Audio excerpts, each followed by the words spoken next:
Every nation has a flag, and every company has its logo. So too, the Society of Jesus. Their logo bears the first 3 letters of Jesus' name in Greek.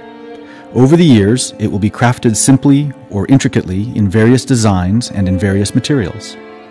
It is found in every Jesuit house and school and is inscribed on many Jesuit publications as a reminder of the origins and purpose of the Society of Jesus, for the good of souls in the name of Jesus.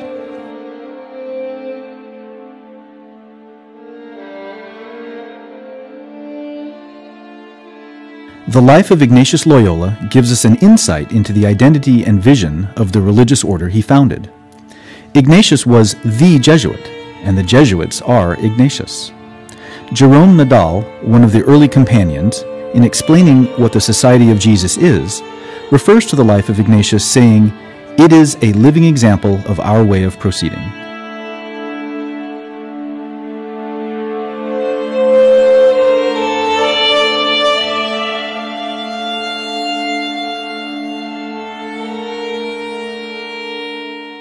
Born in 1491, the youngest of 13 children, Ignatius was destined for a life as a courtier with a basic education to go with it.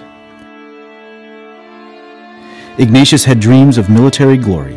He was a ladies' man filled with vanity and egoism. Speaking of himself in his autobiography, Ignatius says, "Until the age of 26, he was a man given up to the vanities of the world, and his chief delight used to be in the exercise of arms, with a great and vain desire to gain honor." In other words, he liked to sword fight and win.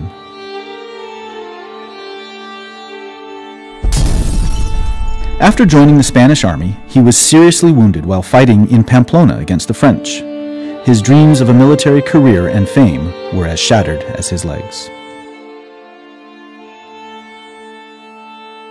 During his long recovery, his only distractions were 2 books at Castle Loyola, The Lives of the Saints and The Life of Christ. Over time, and with some reluctance, he began to read them. In contrast with his long daydreams about pleasing a fair damsel with his knightly exploits, he found himself deeply attracted to the service of others in imitation of Jesus and the saints. The names that he used to describe the emptiness he experienced from his daydreams and the enthusiasm he experienced in joining Christ the King were desolation and consolation, respectively. These words were to become very influential in his decision-making processes throughout his life. During his religious conversion, Ignatius impulsively decided to become like the saints he read about who served the King Christ. He was determined to not only imitate the saints, but to be better than they were. He was on a mission. His focus on service had changed, but not his arrogance. That would take some time.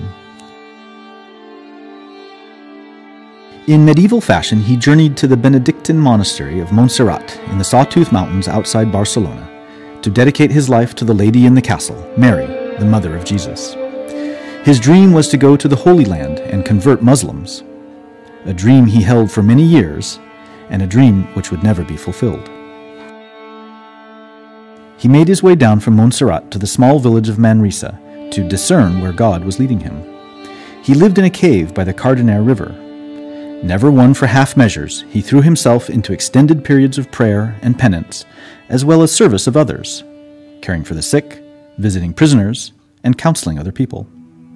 He experienced deep consolation and even mystical visions, but he also suffered periods of severe doubt and depression, shame and guilt over his past life, and was tempted several times to suicide because he did not feel that he was good enough.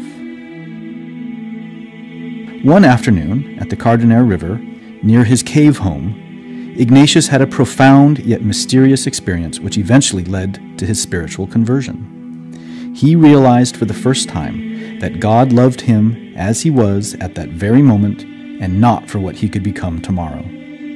This loving revelation changed his life's direction forever.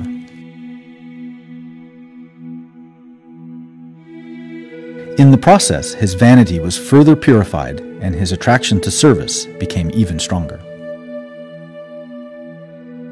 He recorded his experiences in a spiritual diary which became his roadmap for directing others through similar conversion experiences. This diary came to be called the Spiritual Exercises.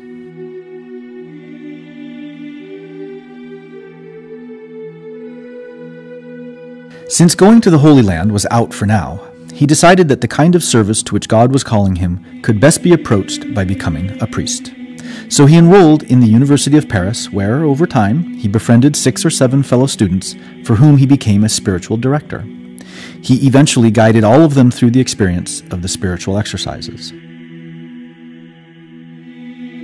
Upon graduating from the university, Ignatius and his companions undertook a discernment for their future. Instead of going their separate ways, they concluded that God desired them to band together and serve others in companionship. They gained the approval of the Pope to become a religious order called, in English, the Society of Jesus, the Jesuits.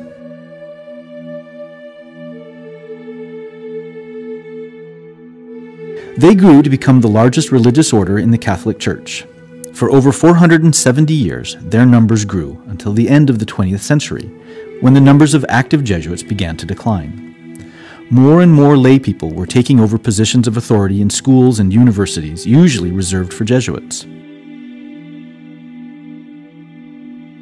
In the 90s, the Society gathered representatives together for General Congregation 34, which discussed the transition of the responsibility of promoting Ignatian identity to the laity.